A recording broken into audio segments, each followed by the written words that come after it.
Welcome to the Short Funk Podcast. I'm Tom Barbalet. There's been a familiar theme through these Short Funk recordings associated with getting rid of old media.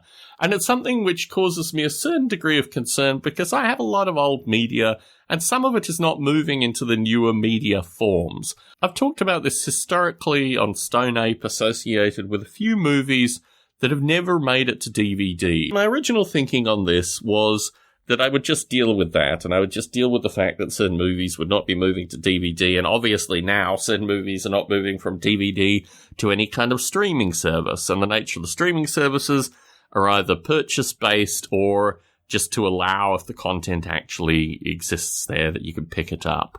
And through this, I'm seeing certain DVDs that I think are personally, favourites of mine that I'd like to continue to watch at a future time that just aren't moving forward. Two examples of this is The Eye of Vichy, which is a very curious documentary taking video footage from Vichy, France, which was used, I guess, in movie reels that they'd show in cinemas and things like that, and just providing a very critical view associated with what media is, particularly what visual media is, and the way that it is all fundamentally propaganda used by the people in power in order to create these elaborate stories which have got nothing to do with what is actually going on.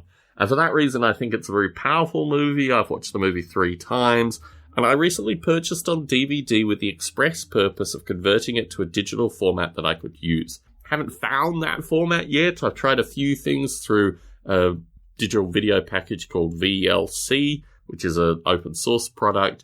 I think I'm probably going to have to get some kind of download, DVD to download format, probably an MP4 or something like that, so I can put it on a local cloud server and just have access to it when I want to watch these particular movies. The other movie is, in contrast in some regard, although covering some similarities, is the movie Munich that Steven Spielberg made, which I didn't think was completely brilliant in terms of just the level of general Steven Spielberg movies, but it was a film that I want to watch periodically because I think it has a lot of subtlety to it that I genuinely like. The emotion of the character, the experience of the character moving through the various circumstances that he has to deal with, I find genuinely fascinating.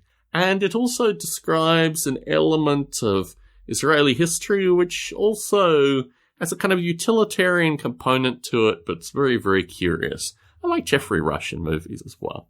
I guess I could also categorize the movie Shine in that regard. I'd like to have access to that. I think I've actually purchased that through Apple's iTunes, which means I hope it will never go away, or at least my ownership to it will be somewhat, it'll exist in some form.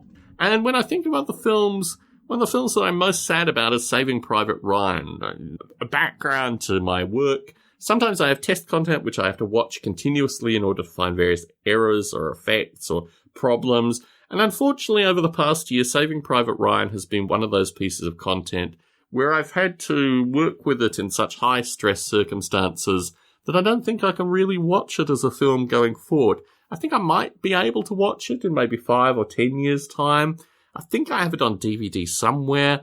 But part of this process actually is about going back through my DVD collection, a lot of which we donated, some of which we kept, and what we kept basically exists down in our basement. So once I have a good DVD to digital format conversion, I'll have to go down into the basement, pick out a variety of DVDs and just convert them over, so I still have them in some format going forwards. It is a very curious case what is happening with digital media in this regard, and I do narrate it periodically. I think the last Short Funk that I recorded associated with this, I'd made the broad decision not to maintain any DVDs going forward.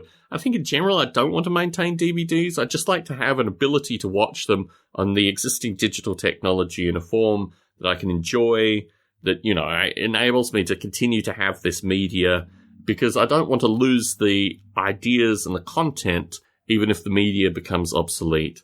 I have one computer left that has a DVD drive, and I think that's also part of this thing that I realize actually that soon this computer is probably going to be donated to charity, and in that circumstance, I need to be really positively clear that it doesn't have any benefit going forward. I got rid of the last CD player I had that I maintained because it had a tape player, So, I have probably a dozen or so tapes now that mainly contain interviews with me that I did on radio and this kind of stuff.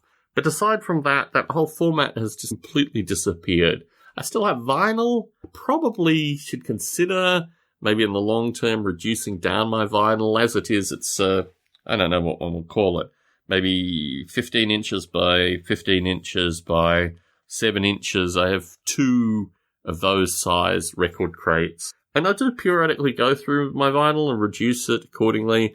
But I actually like the vinyl thing. A lot of the vinyl that I have is actually damaged through the period of time when I DJ'd and used the records a lot. I don't know what I'll do with those. Maybe frame them or something like that. I mean, I need to turn them into something. Or perhaps I just need to discard them. Perhaps I need to understand that these things were part of a time long gone. Tom Barbalet in San Jose, signing out.